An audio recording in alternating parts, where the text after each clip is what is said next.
Hello and welcome to Planet Zoo, where I try to recreate the Antwerp Zoo. In today's episode I'll be working on the monkey building with two outside habitats. Unfortunately, due to time constraints on my part and the complexity of this building, I only had the time to finish the exterior before editing and uploading this video.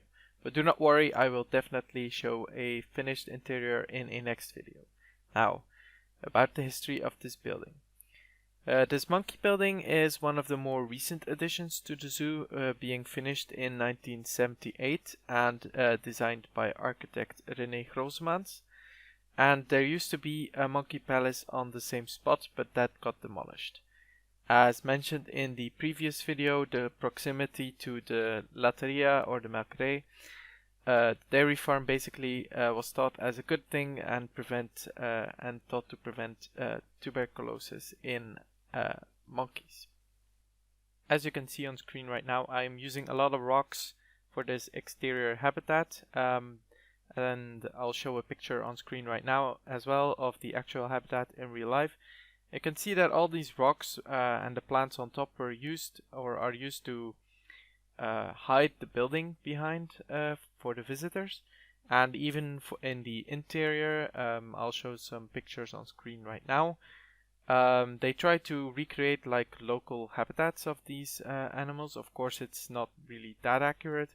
For example, I think they recreated some sort of broken down temple, which is meant to reflect like a broken down temple in the African jungle. But if you ask me, it sounds more like something from the Jungle Book than something you'd actually find in the wild. But yeah, that was the thought behind that, was to recreate the habitat of the animals. My reasoning behind all these rocks here as well, or this little hole here in the rocks, I mean, is to have the animals be able to go inside of the building, and the visitors will be able to view like the inside habitat as well. Now, this building in the actual zoo, the animals that are in there get shifted and swapped a lot with other zoos. So there's like, I couldn't find, like, for the past couple of 5 years, it was like each year another animal in the interior and sometimes even in the exterior habitats. So what I decided to do for this habitat was just, you can see a macaque there, but I will remove them later on. Basically, I chose to have mandrills in there because they are actually still in there to this day. And then in the other exterior habitat, I'll have the capuchin monkeys, but I didn't put them in yet because I'm working on the interior still. But yeah, I was at this point I was looking for some climbing stuff. I was a bit too lazy here. I didn't want to make it myself. I'm sorry about that, but I'm not that experienced with climbing stuff, and I didn't want too much glitchy stuff, or didn't want them to be able to escape or something. But yeah, now I move on to the second habitat. So at first I put the mandrills in here, but then I moved them to the other one. But yeah, this one is like a lot more straight line, I would say, or streamlined. It's a bit smaller, I think, compared to the other one, or actually I don't know. But yeah, they had these nice little rocks. Like the other one is more smooth, the border with the water, while this one has a lot more like individual rocks and stones scattered around. So that was fun to do. And over here, I basically tried some different climbing platforms, then lowered them, or deleted some stuff, basically replaced it with more branches and stuff. Like I think I also put a dead tree in there, yeah, instead of the poles, yeah, to look at to make it look a little bit more natural.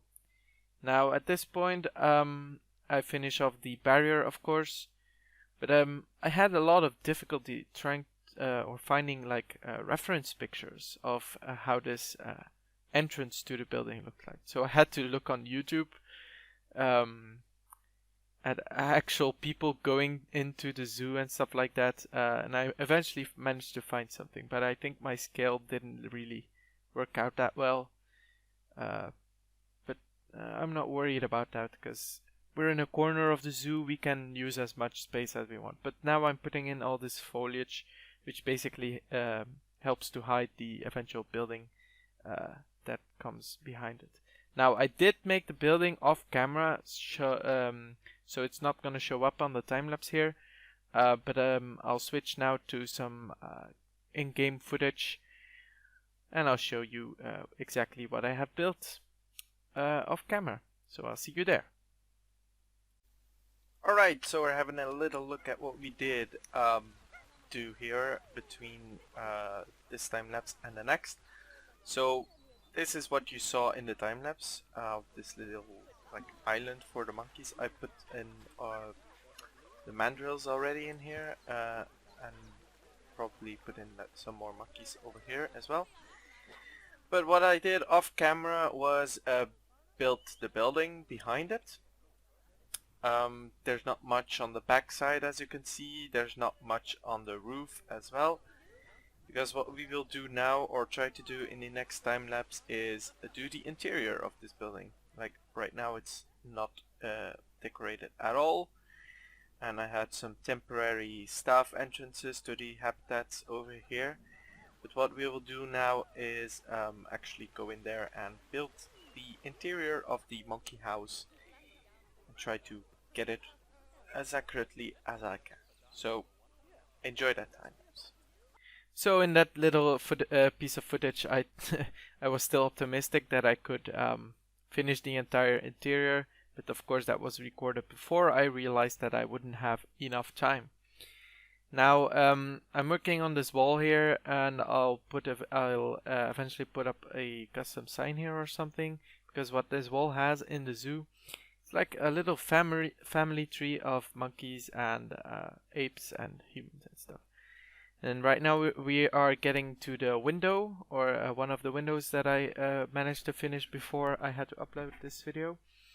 And I'm using these Arctic wood pieces. Now in real life it's actually concrete, but what happens a lot with concrete is they cast it in a wooden, like in a wooden frame, and the texture of the wood remains on the concrete. So I thought using wood here wouldn't, or would actually kind of reflect that. Now at this point I started to realize that I wouldn't have enough time, and I stopped the recording, I think, in a couple of seconds here, to be able to start editing and stuff. But yeah, as I said, I will definitely in the next episode show you what the interior of this building looks like, and I'll definitely also show you what kind of animals I have put in there. Now I will go back to the live game to talk about the next episode a bit. Okay, we're right here in the game. Unfortunately, I did not have enough time today to finish the interior and do the commentary on the time lapse as well.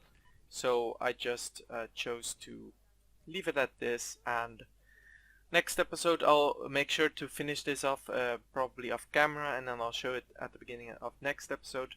Yeah, there's just too much time needed to do all the interior exhibits here, or enclosures here, for the small monkeys in one day's time, and then of course still edit everything and make everything into a time lapse.